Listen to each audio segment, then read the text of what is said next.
Bueno, vamos a ver ahora un poco el caso de ciencias naturales y vamos a ver en particular lo de la reproducción en las plantas, la reproducción en los vegetales. En este caso, al igual que en el caso de la reproducción en animales, podemos encontrar que puede ser de dos formas. Puede ser reproducción sexual o puede ser reproducción asexual, ¿sí? Vamos primero con la reproducción asexual. En estos casos, ¿sí? Hay una variedad de plantas muy distintas entre sí que pueden adoptar este tipo de reproducción. ¿Cómo se da? Bueno, por ejemplo, tenemos en algunos casos la reproducción donde la zona de crecimiento se da en la misma planta, en el sector que se llaman yemas, ¿sí? Y en general, este tipo de reproducción se da, bueno, en fruto del entierro, ¿sí? De estas plantas, ¿sí? Como puede ser el caso de los tubérculos, o como puede ser el caso de, por ejemplo, el pasto, ¿sí? Las cañas, ¿sí? Lo que llamamos rizomas. eh, Se da, por ejemplo, de forma horizontal y a través de esas yemas, ¿sí? En el caso por ahí de la papa, ustedes lo pueden ver claramente cuando dejan varios días una papa y van a ver que a lo largo, ¿sí? de este vegetal, de este tubérculo, mejor dicho, van a aparecer en las yemas, ¿cierto? Como huequitos de donde van a empezar a salir sus ramificaciones. Se llaman ojos, ¿sí? También tenemos el caso de las plantas que se reproducen asexualmente a través del bulbo, como pueden ser el ajo, ¿sí? Que tiene esa puntita de un lado ¿vieron los dientes de ajo? ¿Vieron que de un lado se corta y de otro lado tiene como una puntita? Bueno, a partir de ahí, ese es el bulbo donde se va a dar el crecimiento de una nueva planta, ¿sí? Pero también, en el caso de la reproducción asexual, tenemos el caso de, bueno, quienes se da a través de las esporas, ¿sí? Que es una parte, también, como en el caso anterior, como en el caso de la reproducción a través de bulbo, de tubérculo, de rizoma, bueno, en el caso de la reproducción a través de esporas, ¿sí? O sea, es un desprendimiento de la planta,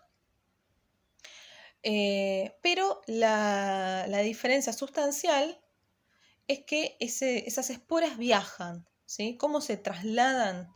¿Cómo viajan?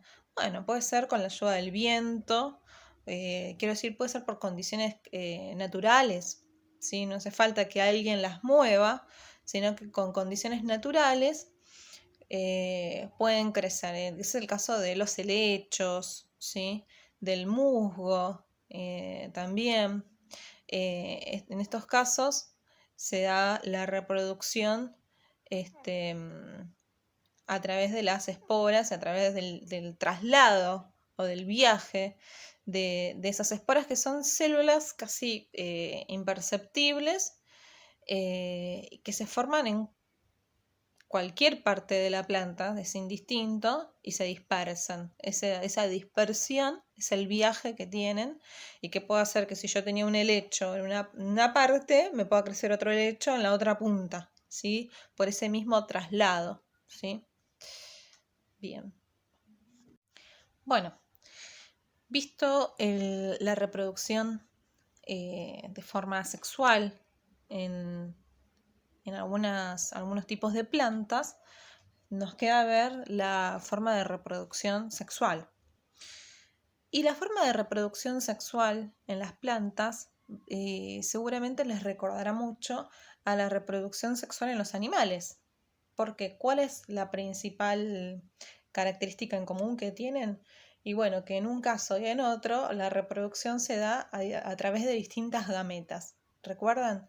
En el caso de la reproducción sexual en animales, teníamos las gametas femeninas y masculinas. Bueno, en el caso de las plantas también, ¿sí? Tenemos gametas femeninas y gametas masculinas. Acá va a aparecer la primera diferencia entre uno y otro, que es que mientras teníamos animales que tenían solamente gametas femeninas y otros animales que tenían solamente gametas masculinas, en el caso de las plantas vamos a encontrar que en una misma planta hay gametas masculinas y gametas femeninas, ¿sí? ¿Dónde están alojadas para esto? Hay que ver las flores de las plantas, ¿sí? Ahí van a ver las distintas partes que tienen las flores y ahí vamos a encontrar estas gametas para que pueda producirse lo segundo que tienen en común la reproducción sexual en animales y en plantas, que es la fecundación, ¿sí? Tenemos gametas masculinas, gametas femeninas y tiene que haber una fecundación para que se produzca una nueva planta, ¿sí? Esas tres cuestiones van a ver que es muy similar a lo de la reproducción sexual en animales. Ahora bien, vamos a las diferencias. La primera ya se las dije, que es que una misma planta puede tener en su flor gametas, las gametas masculinas y las femeninas, ¿sí? Pero también vamos a ver que tiene algunas otras diferencias. Pero veamos cuáles son las partes que tienen las flores de estas plantas para poder realizar las gametas y para poder realizar luego una fecundación para el nacimiento de una nueva planta, ¿sí? En estos ciclos de vida que tienen las plantas. Entonces tenemos por un lado que en la flor vamos a encontrar el cáliz, que son las hojas básicamente, generalmente verdes, pero puede haber de otros colores más del tipo rojizo, hay muchas de ese tipo, o más blancas, azuladas también las hay. La corola, que básicamente son los pétalos de esa flor, y después van a aparecer una serie de estambres, ¿sí? Esto es muy importante porque los estambres van a ser el órgano sexual masculino, ¿sí? Y hacia el interior, ¿sí? De estos estambres se van a formar lo que se llaman granos de polen, ¿sí? Y esos granos de polen van a ser las gametas que nosotros vamos a necesitar para la fecundación, ¿sí? Y también, como otra parte de la planta, de las flores, mejor dicho, de estas plantas, hacia el interior de la flor vamos a encontrar el pistilo. ¿Qué es el pistilo? Así como los estambres son el órgano sexual masculino de esa flor, el pistilo va a ser el órgano sexual femenino. ¿Y qué se va a formar hacia adentro del pistilo? Bueno, hacia adentro del pistilo nos vamos a encontrar con el ovario de la flor, ¿sí? Las flores también tienen ovario. Y allí adentro van a estar los óvulos. Al igual que en la reproducción sexual en animales, ¿sí? Las gametas femeninas de la flor también se llaman óvulos. Esos óvulos también están dentro del ovario y el ovario está dentro del pistilo de las flores, ¿sí? Entonces, hasta ahí tenemos qué es lo que necesitamos para que se produzca la fecundación. Tenemos en una misma flor las gametas masculinas y las gametas femeninas, ¿sí? Ahora bien, ¿cómo se da la fecundación? Listo, tenemos una flor y en esa flor, que ya tengo la gameta masculina y la gameta femenina, ¿se unen esas dos gametas y se da la fecundación? No, error. Esto tiene que ser claro, ¿sí? La fecundación no se va a dar con las mismas gametas de una flor. No es que porque la misma flor tiene las gametas femeninas y masculinas, la fecundación se va a dar hacia adentro de esa flor. No. Para que se pueda producir la fecundación, ¿sí? Y esto es lo maravilloso de la naturaleza también, se van a necesitar las gametas masculinas. Una flor va a necesitar las gametas masculinas, o sea, los granos de polen de otra flor. ¿Y cómo se hace eso? Bueno, también de forma natural o de la maravilla de la naturaleza, que tiene que ver con que va a haber agentes externos que van a trasladar esos granos de polen de una flor a otra. ¿Sí? ¿Quiénes van a ser estos agentes externos que van a trasladar? Pues bien, en la mayoría de los casos, nuestros amigos los insectos, ¿sí? Moscas, abejas, etc. Aunque también hay otro tipo de animales, como por ejemplo, se puede dar en el caso de los murciélagos, que puedan cumplir ese rol también de trasladar los granos de polen de una flor a otra para que se pueda producir la fecundación. ¿Qué pasa? Vamos a suponer un insecto, ¿sí? La abeja, ¿sí? Se posa sobre la flor, de allí se posa sobre los estambres, ¿sí? Toma los granos de polen y luego los traslada a otra flor. Se posa sobre esa flor, pero ¿dónde va a depositar esos granos de polen? En el pistilo. Recuerden, pistilo era el órgano sexual femenino de las flores, de las plantas, ¿sí? Lo va a posar ahí, el pistilo es como un tubito, ¿sí? Y tiene que trasladarse por ese tubito, donde está, por supuesto, el ovario.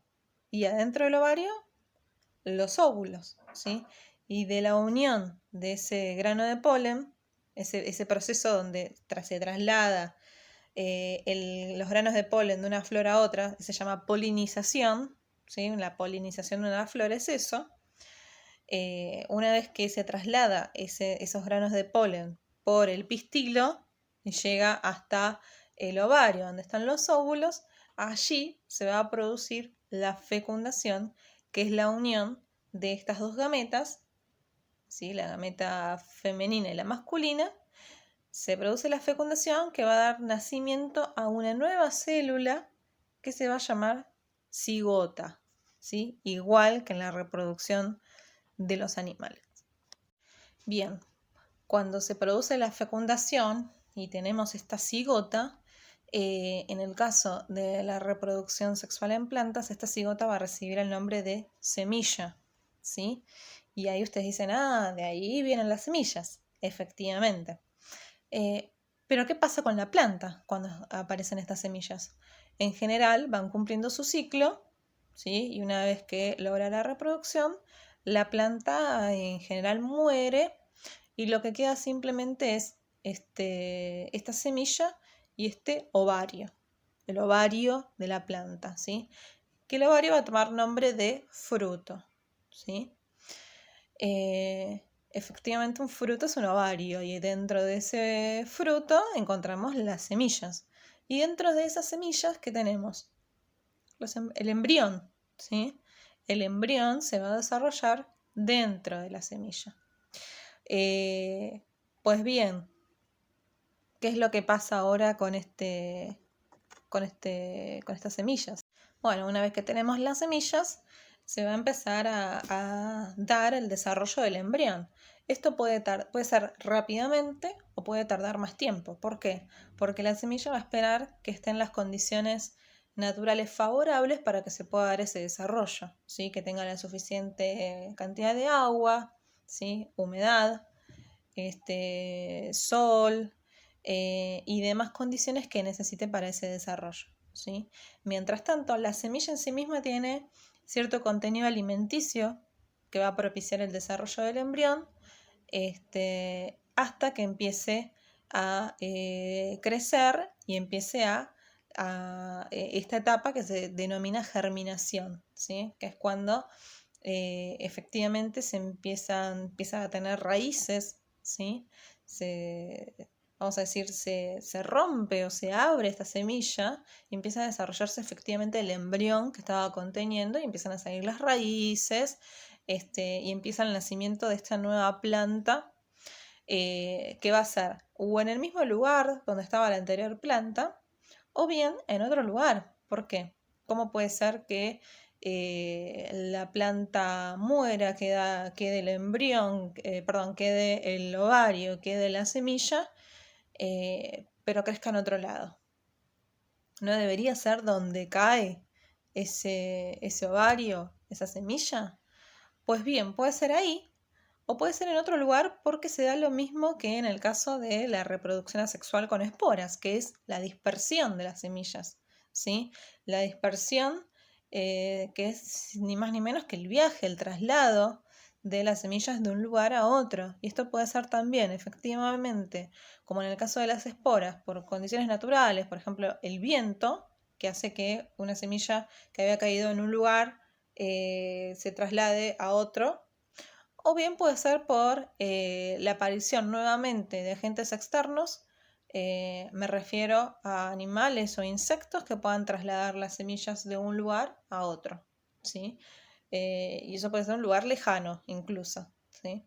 No de punta a punta, sino que a otro lugar efectivamente más bien lejano.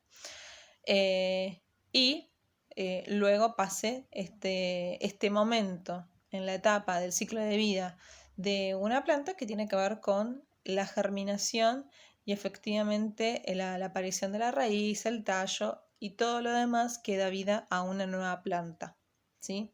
Entonces tenemos el caso de la reproducción asexual, ¿sí? Y de la reproducción sexual, que es un poco más compleja, incluso un poco más compleja que en el caso de los animales. Bueno, espero que se haya entendido.